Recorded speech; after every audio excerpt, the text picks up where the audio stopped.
Hello, hi, I'm Hendrik Schulz. I'm the Chief Medical Officer of Medical Associates Clinic and Health Plans. I'm an internist and infectious disease specialist, and I would like to talk a little bit about concerns and hesitancy you might have to get the COVID-19 vaccine today. So first of all, let me tell you the speed with which COVID hit us and the speed with which the vaccines came up is incredibly fast, and I think it is totally understandable that you have concerns and hesitancy and questions about the vaccines and how they will play out for you.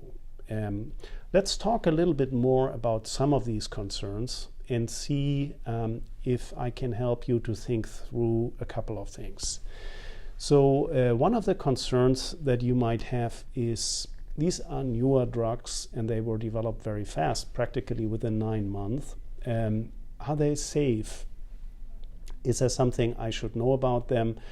And the way the process has worked out and is working out right now is that there is a large check on the safety issue before the drugs are approved by the FDA for emergency use authorization, which you heard about when the releases came through the news.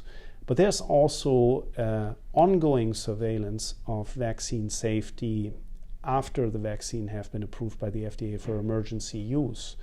And as you might just have heard in the news about the J&J vaccine that was suspended in the United States, that's proof that that mechanism of being cautious and err on the safe side, if there are any concerns, to hold the vaccine rollout and to investigate, which is a sound process, because that's exactly what we need to know.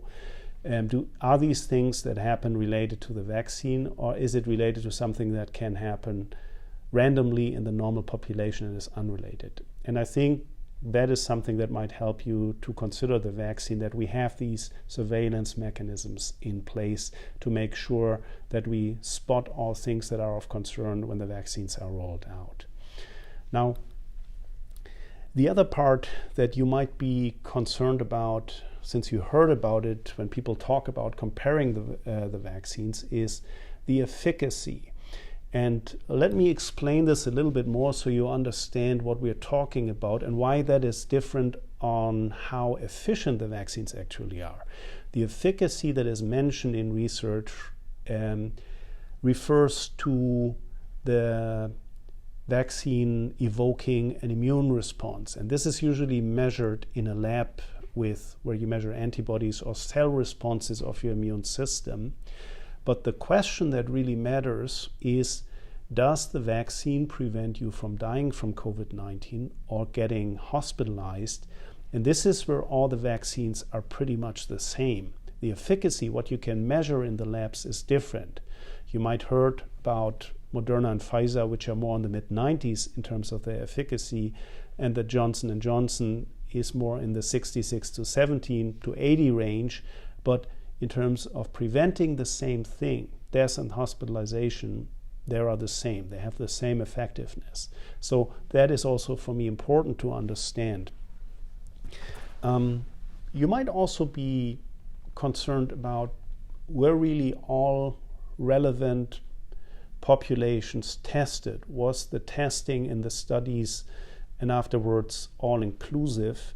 And the answer is yes. The studies that were done were ranging from, I think, 15 to 45,000 people in the time before the vaccines were approved by the FDA, and afterwards a way larger population than that. And that population that was tested before and after included all different groups in our United States: African American population, Hispanic population, Asian population, people who are immunosuppressed like transplant patients, HIV patients. Historically, children and pregnant women are the last group that gets exposed to a new vaccine. That is something that happened here as well. We know data are out from 16 and above for the vaccines that are circulating right now. Pfizer, for example, has started to do investigations on children 12 and older, so this is going to be explored further.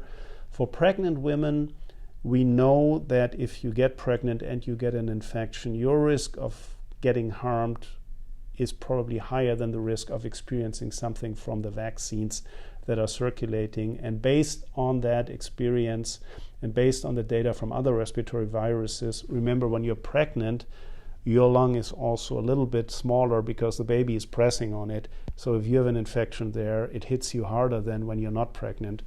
But based on these data and these experiences, the American College of Obstetrics and Gynecology had recommended for vaccination after talking to your primary care doctor.